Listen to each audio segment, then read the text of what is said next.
프롤로그 균열의 시작. 유나는 남들이 부러워할 만한 삶을 살고 있었지만 마음속으로는 알 수 없는 공허함을 느끼고 있었다. 남편과의 관계는 안정적이었지만 그만큼 뜨거움은 사라진 지 오래였다. 대화는 주로 딸의 학업이나 가정의 재정 문제에 관한 것이었고 서로의 감정을 깊이 나누는 일은 드물었다. 유나는 자신의 삶이 잘 짜인 시스템처럼 흘러가고 있다고 느꼈지만 그 안에서 정유나라는 여자로서의 자신은 점점 흐릿해지는 것 같았다. 오늘은 고등학교 시절부터의 절친 이소영을 만나기로 한 날이었다. 2년 전 소영의 결혼식 이후로는 처음 만나는 자리였다. 유나는 약속 시간보다 15분 일찍 도착해 차가운 콜드브루를 주문했다. 따뜻한 음료보다는 시원하고 씁쓸한 맛이 오늘 그녀의 기분과 더 어울렸다. 카페 문이 열리고 소영이 들어섰을 때 유나는 순간적으로 놀라움을 금치 못했다. 2년 전 결혼식 때 본 소영은 화려하고 도회적인 분위기의 커리어 우먼이었다. 당당한 태도와 자신감 넘치는 표정은 늘 유나의 부러움을 샀다. 하지만 지금 눈앞의 소영은 예전의 모습을 찾아볼 수 없었다. 얼굴은 잔뜩 야위어 있었고 눈가에는 깊은 다크서클이 드리워져 있었다. 명품 가방 대신 낡은 에코백을 메고 옷차림도 헐렁한 니트에 검은색 슬랙스 차림이었다. 어딘가 모르게 초라해 보이기까지 했다. 소영은 결혼 2년 차의 전업주부였다. 그녀는 결혼 후 다니던 회사를 그만두고 남편의 내조에 전념하겠다고 했었다. 유나는 당시 소영이 자신의 커리어를 포기하는 것에 대해 반대했었다. 소영은 그럴 필요 없다고 이만하면 충분하다고 웃으며 말했었지만 두 사람은 마주 앉았다. 어색한 침묵이 흐르는 가운데 유나가 먼저 조심스럽게 말을 꺼냈다. 소영아, 너 요즘 무슨 일 있었어? 얼굴이 많이 안 좋아 보여. 소영은 커피잔을 만지작거리며 손가락을 꼼지락거렸다. 불안함과 초조함이 고스란히 느껴지는 행동이었다. 유나는 소영의 손끝이 미세하게 떨리는 것을 보고 직감적으로 뭔가 심상치 않은 일이 벌어지고 있음을 느꼈다. 2년 전 소영의 결혼식에서 그녀의 남편을 처음 보았을 때의 기억이 떠올랐다. 소영의 남편 민주는 유나와 대학 동기였다. 유나와 민주는 서로에게 호감을 가졌던 시절이 있었지만 결국 이어지지 못하고 친구로 남았었다. 유나는 민준의 결혼 소식을 들었을 때 왠지 모르게 씁쓸했던 기억이 났다. 이제 소영이 민준과 행복하게 잘 살고 있다고 믿고 있었는데 눈앞의 소영은 전혀 행복해 보이지 않았다. 첫 번째 이야기 비밀스러운 고백. 소영은 한참을 망설이다가 마치 무거운 짐을 내려놓듯 조용히 입을 열었다. 유나야, 나 결혼 생활이 너무 힘들어. 그녀의 목소리는 떨리고 있었다. 유나는 소영의 말을 듣고 놀랐지만 티 내지 않고 조용히 기다려 주었다. 소영은 남편 민준에 대해 이야기했다. 민준은 유나의 기억 속 그대로 건장한 체격에 듬직한 인상을 가진 남자였다. 소영은 민준이 평소에는 자상하고 좋은 남편이라고 했다. 하지만 침실에서의 관계가 너무 버겁다고 털어놓았다. 유나가 아는 민준은 학창 시절부터 유달리 활력이 넘치고 건강한 사람이었다. 소영은 그런 민준이 너무나도 힘에 부친다고 했다. 한 번 시작하면 끝날 줄을 몰라. 민준이는 늘 활력이 넘치는데 나는 매번 너무 힘들고 고통스럽기까지 해. 유나는 소영의 고백을 들으며 복잡한 감정을 느꼈다. 친구의 절박한 표정에서 이것이 단순한 투정이 아님을 알 수 있었다. 소영은 계속해서 자신의 고통을 털어놓았다. 밤마다 민준이 퇴근하고 돌아오는 발소리만 들어도 온몸이 경직되고 그의 손길을 받아들이는 것이 두려워진다고 했다. 유나는 그런 소영의 이야기가 마치 다른 세계의 이야기처럼 들렸다. 자신의 남편과의 관계는 너무나도 평온하고 무덤덤했기에 소영이 겪는 고통은 상상하기 어려웠다. 두 번째 이야기 위험한 상상. 유나는 소영의 이야기를 들으며 자신의 결혼 생활을 되돌아봤다. 12년을 함께 한 남편과의 관계는 안정적이고 평온했지만 그만큼 몸이 건조하기도 했다. 열정이나 설렘은 사라진 지 오래였다. 매일 반복되는 일상 속에서 최우진의 아내나 서연이 엄마로서의 역할만 남은 것 같았다. 반면 소영의 이야기 속 민주는 어떨까? 소영이 감당하기 힘들어하는 그 강렬함이 자신에게는 어떻게 느껴질까? 유나의 머릿속에는 위험한 생각이 싹트기 시작했다. 나였으면 어쩌면 다를 수도 있지 않을까? 과거, 민준과 서로에게 호감을 느꼈던 시절의 기억이 되살아나면서 묘한 상상에 빠져들었다. 헤어지기 전 유나는 소영에게 자신이 먹고 있는 건강 보조제를 권했다. 소영아, 너 몸이 많이 약해진 것 같아. 이거 먹고 힘내. 나중에 내가 지나가는 길에 갖다 줄게. 유나는 소영의 얼굴을 보며 안타까운 마음을 표했지만 한편으로는 소영의 집에 가게 되면 민준을 만날 수도 있다는 기대감이 스쳤다. 며칠 후 유나는 건강보조제를 핑계로 소영의 집으로 향했다. 가방 안에 작은 통을 넣으면서도 마음 한구석에서는 묘한 긴장감이 일고 있었다. 초인종을 눌렀을 때 유나의 예상대로 문을 연 것은 소영이 아닌 민준이었다. 소영은 마침 친구들과 여행을 갔다고 했다. 민준은 유나를 보고 잠시 놀란 표정을 지었지만 곧 반갑게 인사를 건넸다. 유나 씨, 오랜만이네요. 소영이가 없는데 오신 김에 차라도 한잔하고 가세요. 유나는 잠시 망설이다가 그의 제안을 받아들였다. 소영이 없는 집은 묘한 정적이 감돌고 있었다. 민준은 커피를 내리며 유나와 마주 앉았다. 두 사람 사이에는 미묘한 긴장감이 흘렀다. 세 번째 이야기 은밀한 교감.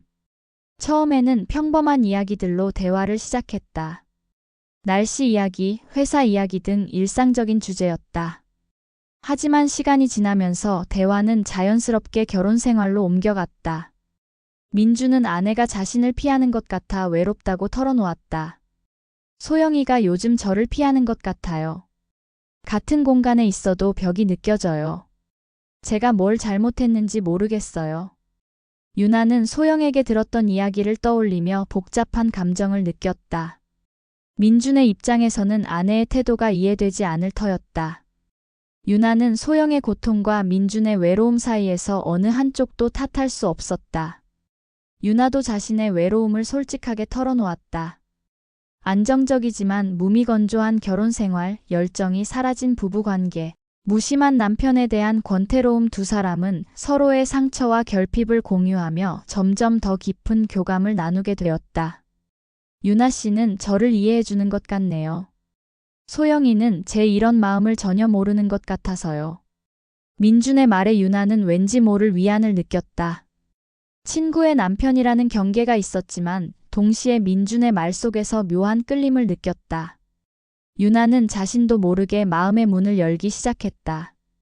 짧은 침묵이 흘렀다. 거실의 시계 소리만이 똑딱 울려 퍼지는 가운데 두 사람의 시선이 우연히 겹쳤다. 민준의 눈동자에는 외로움과 갈망이 동시에 담겨 있었고 유나는 그 깊이를 피할 수 없었다. 공기가 무거워지면서 묘한 긴장감이 감돌았다. 유나가 떨리는 손으로 커피잔을 내려놓으려던 순간 그녀의 손등이 민준의 손과 스쳤다. 그 찰나의 접촉에서 느껴진 체온이 생각보다 뜨겁게 전해졌다. 마치 전기가 통하는 것처럼 유나의 온몸에 미세한 전율이 일었다. 민준은 유나의 손을 피하지 않았다. 오히려 천천히 그녀의 손등을 감싸듯 만졌다. 거친 남자의 손바닥이 유나의 부드러운 피부를 어루만질 때 두 사람 모두 숨이 가빠지기 시작했다. 저 유나 씨. 민준의 목소리가 낮게 깔렸다. 유나는 그의 손길을 뿌리치지 않았다. 오히려 그 손길에 기대듯 몸을 맡겼다. 오랫동안 잠들어 있던 감각들이 깨어나는 느낌이었다. 민준의 손길이 그녀의 팔을 타고 천천히 올라올 때 유나는 자신도 모르게 몸을 떨었다. 작은 위로의 손길은 점점 더 깊어졌다. 결국 유나는 마지막 이성의 끈을 놓아버렸다. 선을 넘는 첫 순간이 시작된 것이다. 네 번째 이야기 욕망과 죄책감의 폭풍. 유나는 민준과의 관계를 통해 소영이 말했던 고통의 실체를 온몸으로 경험하게 되었다. 하지만 소영에게는 고통이었던 그 경험이 유나에게는 전혀 다른 의미로 다가왔다. 오랫동안 잊고 살았던 여자로서의 자신을 다시 발견하는 순간이었다. 집으로 돌아온 유나는 현관문을 닫는 순간부터 다리에 힘이 풀려 잠시 벽에 기대야 했다. 심장이 아직도 빠르게 뛰고 있었고 온몸에는 방금 전의 여운이 그대로 남아 있었다.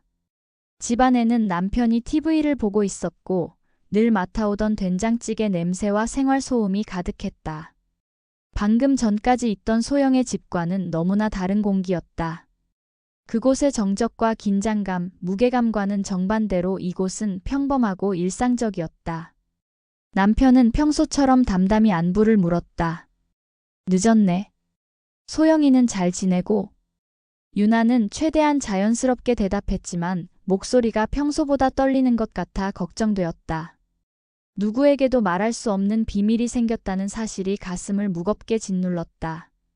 하지만 동시에 그 무게감 속에서 묘한 설렘도 함께 느껴졌다. 유나는 샤워를 하며 뜨거운 물줄기에 몸을 맡겼다. 그러나 아무리 뜨거운 물로 씻어내려 해도 몸에 남아있는 민준의 흔적을 지울 수는 없었다. 머릿속에서는 민준의 눈빛과 손길이 계속 떠올랐다. 죄책감과 설렘이 동시에 엄습해왔다. 친구를 배신했다는 마음과 오랫동안 잊고 살았던 여자로서의 자신을 새삼 깨달았다는 감정이 복잡하게 얽혔다. 침대에 누웠지만 쉽게 잠들 수 없었다. 남편은 이미 깊은 잠에 빠져 있었지만 유나의 몸은 여전히 낮에 느낀 여운을 기억하고 있었다. 유나는 한편으로는 다시는 반복하지 말아야 한다고 다짐했지만 다른 한편으로는 한 번으로 끝낼 수 있을까 하는 위험한 생각도 스쳤다. 다시 한 번 더 그 강렬함을 느껴보고 싶다는 마음이 들었다. 이 모순된 마음이 결국 다음 만남을 불러오는 씨앗이 되었다. 유나는 자신도 모르게 민준과의 다음 만남을 기대하고 있는 자신을 발견했다. 죄책감보다 강한 욕망이 마음속 깊은 곳에서 꿈틀거리고 있었기 때문이었다. 5번째 이야기 돌이킬 수 없는 선. 며칠 후 유나는 민준에게서 연락을 받았다. 짧고 조심스러운 문자 메시지였다. 그날 일이 자꾸 생각납니다. 유나는 휴대폰을 바라보며 한참을 망설였다. 답장을 해야 할지 말아야 할지 마음속에서는 천사와 악마가 싸우고 있었다. 결국 유나는 답장을 했다. 자신도 같은 마음이라고, 그리고 남편이 출장으로 집을 비우는 날이 있다고 알려주었다. 메시지를 보낸 후 유나는 자신이 무엇을 하고 있는지 정확히 알고 있었지만 멈출 수가 없었다. 약속한 날이 다가오자 유나는 평소보다 더 꼼꼼히 집 청소를 했다. 구석구석 먼지를 털고 화장실까지 깨끗하게 닦았다. 그리고 향초를 켜놓았다. 은은한 라벤더 향이 집안에 퍼지면서 분위기가 달라졌다. 긴장과 설렘이 뒤섞인 준비 과정 자체가 이미 유나를 들뜨게 만들었다. 민준이 도착했을 때 두 사람 사이에는 묘한 긴장감이 흘렀다. 지난번과는 달리 이번에는 서로의 의도를 알고 만나는 자리였다. 유나는 와인을 준비해 두었고 민준은 조금 더 편안한 옷차림으로 왔다. 두 사람은 와인을 마시며 조금 더 깊은 대화를 나누었다. 민준은 아내와의 관계가 거의 단절된 상태라고 털어놓았다. 소영이가 저를 더욱 피해요. 부부로서의 관계는 거의 끝난 것 같아요. 민준은 유나와 있을 때만 편안하다는 말을 했고 유나는 자신도 같은 마음이라고 고개를 끄덕였다. 두 사람 모두 상대방에게서 오랫동안 찾지 못했던 위안을 발견하고 있었다. 알코올이 조금씩 몸에 퍼지면서 두 사람의 경계는 더욱 허물어졌다. 민준이 유나의 손을 잡았을 때 유나는 거부하지 않았다.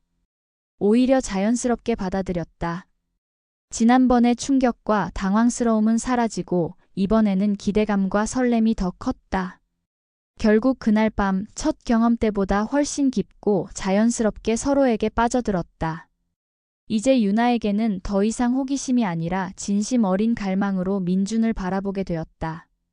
소영이 고통스러워했던 그 강렬함을 이제는 온전히 받아들일 수 있었다. 민준은 자신을 거부하지 않고 받아주는 유나에게서 깊은 안도와 충족감을 느꼈다. 아내와는 전혀 다른 반응을 보이는 유나에게서 자신이 원했던 모든 것을 찾았다. 두 사람이 서로를 떠날 수 없다는 것을 확인하는 순간이었다. 이제 그들의 관계는 일회성 실수가 아닌 지속될 예정으로 돌아가기 어렵다는 사실을 스스로 인정하는 순간이기도 했다. 6번째 이야기 드러나는 비밀의 그림자. 몇 주가 지난 어느 날 소영이 유나를 찾아왔다. 예전보다 더욱 야위어 보이는 모습이었다. 얼굴에는 수심이 깊게 드리워져 있었고 눈가의 그늘은 더욱 진해져 있었다. 유나는 소영을 보는 순간 가슴이 철렁 내려앉는 것을 느꼈다. 혹시 자신과 민준의 관계를 눈치챈 것은 아닐까 하는 걱정이 들었기 때문이었다. 소영은 유나의 집 거실에 앉아서 깊은 한숨을 내쉬었다. 손끝은 여전히 떨리고 있었고 말을 꺼내기까지 한참이 걸렸다. 유나야, 요즘 민준 씨가 더 잦은 외출을 해. 예전에는 퇴근하면 바로 집에 왔는데 최근에는 늦게 들어오는 일이 많아졌어. 소영은 민준의 달라진 태도에 대해서도 이야기했다. 예전보다 자신을 더욱 피하는 것 같다고 했다. 같은 공간에 있어도 시선을 마주치려 하지 않고 대화도 최소한으로만 한다고 했다. 부부로서의 관계는 거의 단절된 상태라며 속상해했다. 하지만 소영은 유나를 전혀 의심하지 않았다. 오히려 믿고 의지할 사람은 유나뿐이라며 더욱 매달렸다. 소영은 남편이 늦게 들어오는 이유를 묻고 싶지만 무서워서 차마 직접 묻지 못했다고 했다. 혹시 다른 여자가 있는 건 아닌지, 자신 때문에 남편이 다른 곳에서 위안을 찾는 건 아닌지 걱정된다며 괴로워했다. 하지만 확인할 용기는 없다며 고통스러워했다. 유나는 소영을 위로하면서도 그 순간마다 민준과의 장면이 떠올라 가슴이 죄어왔다.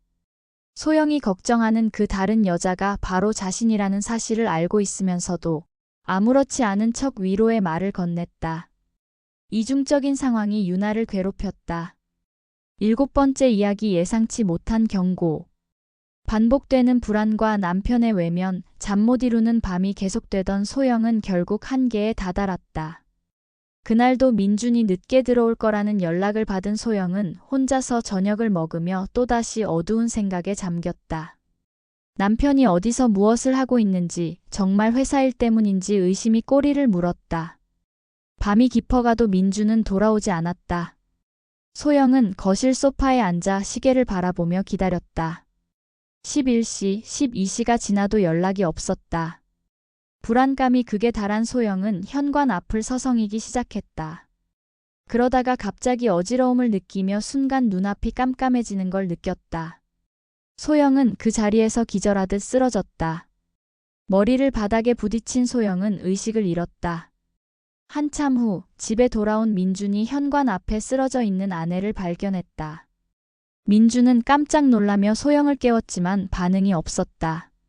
급히 구급차를 불러 병원으로 향했다. 병원 응급실에서 소영은 창백한 얼굴로 침대에 누워 있었고 민준은 무너진 듯 곁을 지키고 있었다. 의사는 넘어질 때 머리를 부딪혀 가벼운 뇌진탕 상태라고 설명했다. 유나는 민준에게서 연락을 받고 급히 병원으로 달려왔다. 하지만 병실 문 앞에서 발걸음을 떼지 못한 채 서 있을 뿐이었다. 안으로 들어가서 소영을 마주할 용기가 나지 않았기 때문이었다. 유리창 너머로 보이는 민준의 모습은 평소와 전혀 달랐다. 민준은 아내의 손을 붙잡으며 지금까지 자신이 얼마나 무심했는지 깨닫고 있었다. 소영의 고통을 외면하고 다른 곳에서 위안을 찾았던 자신을 자책하며 울컥했다. 아내를 잃을 뻔했다는 공포가 그를 엄습했다. 소영의 쓰러짐은 단순한 사고가 아니었다. 남편의 무관심과 외로움, 불안감이 쌓여서 터진 결과였다. 스트레스로 인한 극도의 피로와 우울감이 몸의 균형을 잃게 만든 것이었다. 이 사건은 민준과 유나 모두에게 이 관계를 끝내야 한다는 현실적인 경고로 다가왔다. 8번째 이야기, 죄책감의 눈물과 화해. 유나는 복도에서 소영의 모습을 바라보며 자신 때문에 친구의 고통이 더 깊어졌음을 깨달았다. 눈물을 삼키며 지금까지의 모든 일들을 되돌아봤다. 욕망보다 무거운 죄책감이 돌덩이처럼 가슴을 눌렀다. 친구를 배신했다는 사실이 이제야 제대로 실감났다. 민준은 아내의 곁을 지키며 다시 가정을 붙들어야겠다고 다짐했다. 유나와의 관계가 주었던 일시적인 만족감보다는 아내와 함께 쌓아온 삶이 더 소중하다는 것을 깨달았다. 아내를 잃을 뻔했다는 공포 속에서 자신이 정말 지켜야 할 것이 무엇인지 알게 되었다. 소영이 의식을 되찾았을 때 민주는 그녀의 손을 꼭 잡고 있었다. 미안해, 소영아. 정말 미안해. 민주는 미안하다는 말을 반복하며 앞으로는 잘하겠다고 약속했다. 소영은 남편의 진심 어린 사과를 받으며 조금씩 안도감을 느꼈다. 유나는 소영의 병실에 들어가 침대 옆에 앉았다. 창백한 얼굴로 누워있는 친구를 보니 마음이 무너져 내렸다. 소영은 유나를 보고 약한 미소를 지었지만 유나는 갑자기 눈물이 쏟아져 나왔다. 유나야, 왜 울어? 나 괜찮아. 소영이 걱정스러운 목소리로 물었지만 유나는 대답할 수 없었다. 그 눈물은 미안함의 눈물이었다. 친구를 배신했다는 죄책감, 소영의 고통에 자신이 일조했다는 자책감이 모두 눈물로 쏟아져 나왔다. 그냥 내가 이렇게 아픈 모습을 보니까 마음이 아파서. 유나는 겨우 이런 말로 둘러댔다. 소영은 유나의 손을 잡으며 고마워했다. 이런 때 찾아와 주는 친구가 있어서 든든해. 고마워, 유나야. 그 말이 유나의 가슴을 더욱 아프게 했다. 에필로그 각자의 자리로. 병문안을 마치고 나오는 유나를 민준이 배웅해 주었다. 병원 복도에서 두 사람은 잠시 마주 섰다. 민준의 눈빛에는 깊은 후회와 결심이 담겨 있었다. 유나도 같은 마음이었다. 말하지 않아도 서로 이 관계를 끝내야 한다는 암묵적인 눈빛을 주고받으며 뒤돌아섰다. 돌아오는 길에 유나는 휴대폰에서 민준과의 비밀 연락처를 지웠다. 두 사람 사이의 모든 흔적을 지우며 이 관계를 완전히 끝내기로 결심했다. 사랑과 욕망의 끝은 결국 죄책감과 책임이라는 사실을 받아들였다. 민준도 아내의 회복을 지켜보며 유나와의 관계를 정리하기로 마음먹었다. 소영이 자신을 필요로 한다는 것을 다시 한번 깨달았고 가정을 지키는 것이 자신의 진짜 역할이라는 것을 인정했다. 몇 달이 지난 어느 날 유나는 소영과 다시 만났다. 소영의 모습은 놀랍도록 달라져 있었다. 얼굴에는 생기가 돌았고 예전의 밝은 미소가 되돌아와 있었다. 유나야, 민준 씨가 정말 많이 변했어. 나를 많이 배려해주고 밤에도 예전처럼 힘들게 하지 않아. 자신을 절제하면서 나를 배려하는 게 느껴져. 소영은 행복한 표정으로 말했다. 마음이 편해지니까 자신도 남편을 편하게 받아들이게 되었고 이제는 남편과의 사이가 정말 좋아졌다고 했다. 서로를 이해하고 배려하는 진짜 부부가 된 것 같다며 웃었다. 그 말을 들으며 유나는 많은 생각이 들었다. 자신과의 관계를 통해 민준이 소영의 소중함을 깨달았고 그 결과 두 부부가 진정한 행복을 찾았다는 것이었다. 복잡한 감정이 들었지만 소영이 행복해하는 모습을 보니 마음 한구석이 따뜻해졌다. 집으로 돌아온 유나는 남편에게 조심스럽게 마음을 털어놓았다. 여보, 사실은 나 외로웠어. 우리도 좀 더 서로에게 관심을 가져주면 좋겠어. 남편은 처음에는 놀랐지만 유나의 진심을 알고 나서 미안하다고 말했다. 그 후로 두 사람의 관계도 조금씩 좋아지기 시작했다. 결국 두 사람은 각자의 자리로 돌아갔다. 유나는 평범하지만 안정적인 결혼 생활로, 민주는 아내를 돌보는 남편의 자리로 돌아갔다. 짧은 시간 동안의 강렬한 만남은 끝이 났지만 그 경험이 남긴 여운과 교훈은 오래도록 두 사람의 마음속에 남아있을 것이었다. 금지된 관계의 달콤함 뒤에 숨겨진 무거운 대가를 치르며 진정한 행복이 무엇인지 다시 한번 생각해보게 된 시간이었다. 여러분들도 옆에 있는 남편과 아내에게 오늘 진심으로 마음을 전해보는 건 어떨까요? 당연하다고 생각했던 일상 속에서 서로에 대한 감사와 사랑을 표현해보세요. 그것이 진정한 행복의 시작일지도 모릅니다. 오늘도 귀한 시간 내어 끝까지 시청해주신 여러분 진심으로 감사드립니다. 재밌게 들으셨다면 구독과 좋아요 꼭 눌러주시고 주인공에게 힘찬 응원의 댓글도 많이 남겨주세요. 감사합니다.